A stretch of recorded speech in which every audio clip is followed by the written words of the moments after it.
তুমি এই ব্রেসলেটটা কিনতে পারো শালিনী। আমার মনে হয় এই অ্যান্টিক প্রপার্টির জন্য ৮০ লাখ টাকা যথেষ্ট কম। যারা নীলকে চিনত না তারা খুব অবাক হলো। নীলের এই প্রস্তাবে তারা নিজেদের মধ্যে বলাবলি করল, দেখো দেখো, লোকটা কি শো অফ করছে। হ্যাঁ, তা যা বলেছ। কোন দোকানে দাঁড়িয়ে কাদের সামনে কথা বলছে বোধহয় ভুলে গেছে। শালিনী মিত্রকে অ্যান্টিকের পিসের ব্যাপারে জ্ঞান দিচ্ছে। বোঝো দুঃসাহস। নীলের কথা শুনে আদ্রিতা এবার নিজের ধৈর্য হারালো। নীল, তুমি এবার থামবে? কেন ভুলভাল কথা বলছো? আদ্রিতা নীলকে শাসন করলো, কারণ ও শালিনী মিত্রকে খুব ভালো করে চিনত। এমন একটা অ্যান্টিক এম্পোরিয়ামে দাঁড়িয়ে নীলের এই সমস্ত বিচার বিশ্লেষণ আদ্রিতার বড্ড বাড়াবাড়ি মনে হলো। কারণ শালিনী মিত্র বিদেশ থেকে অ্যান্টিক্সের ব্যাপারে পড়াশোনা করে এসেছে। তাই ওর জ্ঞানের কাছে আদ্রিতার মনে হলো নীল তো তুচ্ছ। আদ্রিতার এই কথাবার্তা শালিনীর কানে এলো। শালিনী অত্যন্ত আত্মবিশ্বাসের সঙ্গে বলল, নীলের এবিলিটির উপর আমি চোখ বন্ধ করে ভরসা করি। আমি খুব ভালো করে জানি নীল কখনোই ভুল করতে পারে না। শালিনী মিত্রর মুখে নীলের এইরূপ প্রশংসা শুনে আদ্রিতা তো হাঁ হয়ে গেল। ওদের বিয়ের ৩ বছর হয়ে গেল, এত বছরেও আদ্রিতা জানতে পারেনি অ্যান্টিক জিনিসপত্রের প্রতি নীলের গভীর নলেজ আছে। এই বাইরের মহিলা সেটা বলে দিল। যত দিন যাচ্ছে নীলের সম্পর্কে আদ্রিতার ধারণাগুলো ক্রমশ বদলে যাচ্ছে। মিত্র পরিবারের মিত্রা গোল্ড অ্যান্ড ডায়মন্ড কোম্পানির এই ব্যবসা বংশ পরম্পরায় চলছে। ওদের ধ্যান ধারণা আলাদা। ওরা নীলকে এত ভরসা করতে পারে দেখে আদ্রিতা মনে মনে ভাবল, এমন কি আছে নীলের মধ্যে যে এরাও ওকে এত প্রেজ করছে।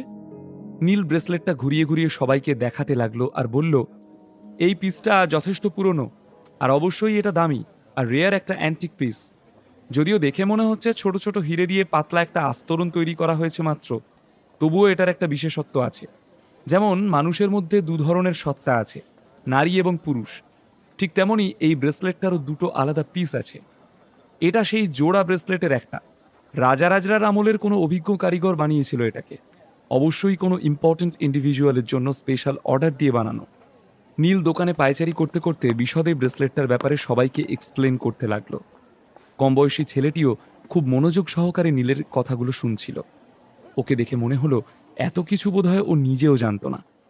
নীল বিশদে ব্যাখ্যা করতে থাকলো, এই ব্রেসলেটটার ২টো পেয়ারকে একসাথে দেখলেই আপনারা এর প্রকৃত সৌন্দর্যটা বুঝতে পারতেন।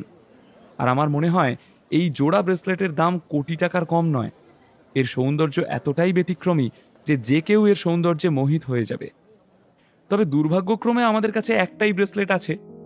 নীলের মুখে এতক্ষণ ডিটেইল এক্সপ্লেনেশন শুনে উপস্থিত অনেকেই নীলকে বাহবা দিয়ে উঠল।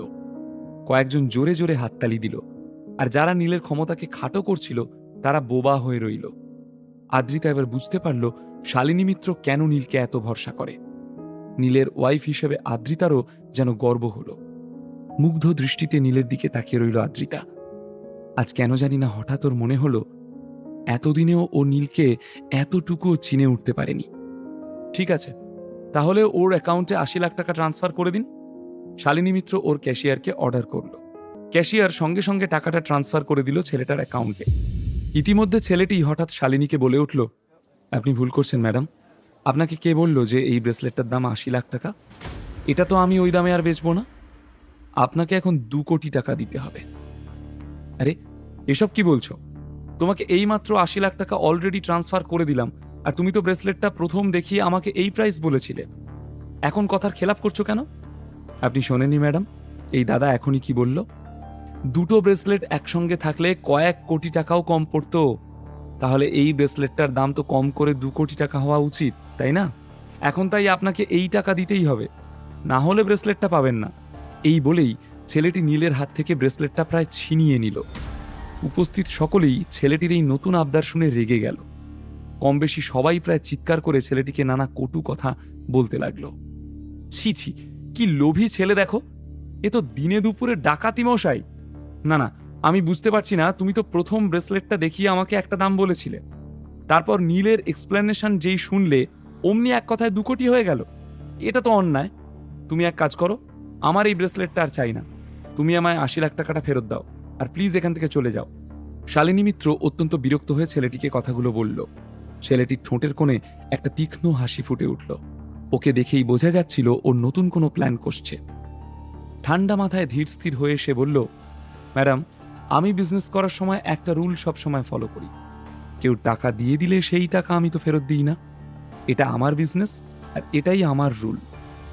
এ নিজেকে ভাবছে কি ও কার সঙ্গে পাঙ্গা নিচ্ছে? এত সাহস ও আমাদের উপর ছড়ি ঘোরাচ্ছে। ও জানে না ওর কি পরিণতি হবে। ওকে অ্যারেস্ট করে এক্ষুনি থানায় পাঠাও, পুলিশকে ফোন করো, সবার আগে ওর থেকে টাকাটা ফেরত নাও। উপস্থিত সকলেই ছেলেটার এই ধোঁকাবাজি দেখে রেগে গিয়ে চিৎকার করে বলতে শুরু করলো। প্রচণ্ড কোলাহল শুরু হলো এম্পোরিয়ামে। সিকিউরিটি, একে এক্ষুনি অ্যারেস্ট করো, শালিনী মিত্র চিৎকার করে হুকুম দিল। সব থেকে বেশি শালিনী মিত্রই রিয়্যাক্ট করল। নীলও এক্সপেক্ট করেনি ঘটনা প্রবাহ এত দূর বয়ে যাবে। ও বেশ রেগে গিয়ে ছেলেটির কলার খামচে ধরে বলল, এই এসব কি হচ্ছে এখানে? তুমি কি মজা পেয়েছো নাকি? ছেলেটি নীলের দুহাত চেপে ধরে নিজেকে ছাড়াবার চেষ্টা করলো, কিন্তু পারল না। ও চিৎকার করে বলল, দাদা বলে কি ডাকলাম মাথায় চড়ে নাচবে এখন? তোমার অনেক টাকা আছে বলে কি মাথা কিনে নিয়েছো? তোমার অনেক ক্ষমতা, তাই না? ছেড়ে দাও আমায়, ছেড়ে দাও বলছি। নীল বলল, চুপ। তুমি যদি ভাবো যে তুমি বেঁচে ফিরবে তাহলে ভুল ভাবছো। পিঠের ছাল তুলে দেব ছোকরা। নীল রায়চৌধুরীর সামনে দাঁড়িয়ে জালিয়াতি করছো তুমি। সকলে নীলের কথাগুলোয় সহমত জানিয়ে নিজেদের মধ্যে বলাবলি করতে শুরু করলো। ওকে আজ উচিত শিক্ষা দিতে হবে। ও কোথায় দাঁড়িয়ে আছে জানে না, কাদের সঙ্গে কিভাবে কথা বলতে হয় জানে না, অশিক্ষিত। আস্পর্ধা দেখো খালি একবার। নীলের চোখে সরাসরি তাকিয়ে ফুঁসতে ফুঁসতে ছেলেটা বলল, হ্যাঁ, আমি মিত্রা গোল্ড অ্যান্ড ডায়মন্ড কোম্পানির এম্পোরিয়ামে দাঁড়িয়ে আছি তো। আমি শালিনী মিত্রর সঙ্গে কথা বলছি তো। ব্যবসা করার সময় সবারই একটা রুল থাকে। শুধু কি আপনাদেরই রুল থাকবে? আমার নিজের কোনো রুল থাকতে পারে না? কোথায় লেখা রয়েছে শুধু বড় লোকেরা রুলস বানাতে পারে আর কেউ পারে না? ছেলেটা বেকার তর্ক করে যাচ্ছিল। একে উত্তম মধ্যম দেওয়া উচিত। চলো তো দোকানের বাইরে বের করো। ওকে আজ আমরা মজা দেখাবো। চোর কোথাকার, নির্লজ্জ বেহায়া, ছি ছি, শেমলেস লায়ার। দোকানের আবহাওয়া ক্রমশ গরম হয়ে উঠল। সবার এইসব কথা শুনে ছেলেটি সবার দিকে তাকিয়ে থ্রেট দিল, খবরদার, আমার গায়ে যদি একটাও আঁচড় লাগে তাহলে দোকানে কিন্তু ভাঙচুর হয়ে যাবে। আমি শুধু একটা হাঁক দেব, সঙ্গে সঙ্গে জনদশেক লোক এসে আপনাদেরকে মজা দেখিয়ে দেবে। ছেলেটির এই অদ্ভুত আত্মবিশ্বাসে সকলে স্তম্ভিত হয়ে রইল। সবার মনে হলো ছেলেটি নিশ্চয়ই একা আসেনি, সাথে আলবাত ৫-৬ জন গুন্ডাকে ভাড়া করে নিয়ে এসেছে সে। ডাকলে নিশ্চয়ই তারা দোকানে এসে ভাঙচুর করবে। সেই জন্য ছেলেটির শেষ কথাগুলো শুনে সকলেই বোবা হয়ে রইল। Get out, I said get out. ওকে বের করে দাও এক্ষুনি। শালিনী মিত্র অত্যন্ত রেগে গিয়ে তীব্র চিৎকার করতে আরম্ভ করল। কে এই ছেলেটি? ও এত সাহস পেল কোথায়? ওর মাথার উপর কি কোনো বিশেষ ব্যক্তির হাত আছে? তাহলে সেই ব্যক্তি কে?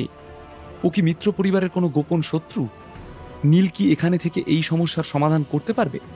এই ঝামেলায় আদ্রিতা এবং প্রিয়াঙ্কাও ফেঁসে যাবে কি? বিনামূল্যে গল্প শুনতে নিচের ইনস্টল বাটনে ক্লিক করুন এবং পকেট এফএম ডাউনলোড করুন। লিঙ্কটি রয়েছে ডেসক্রিপশনে।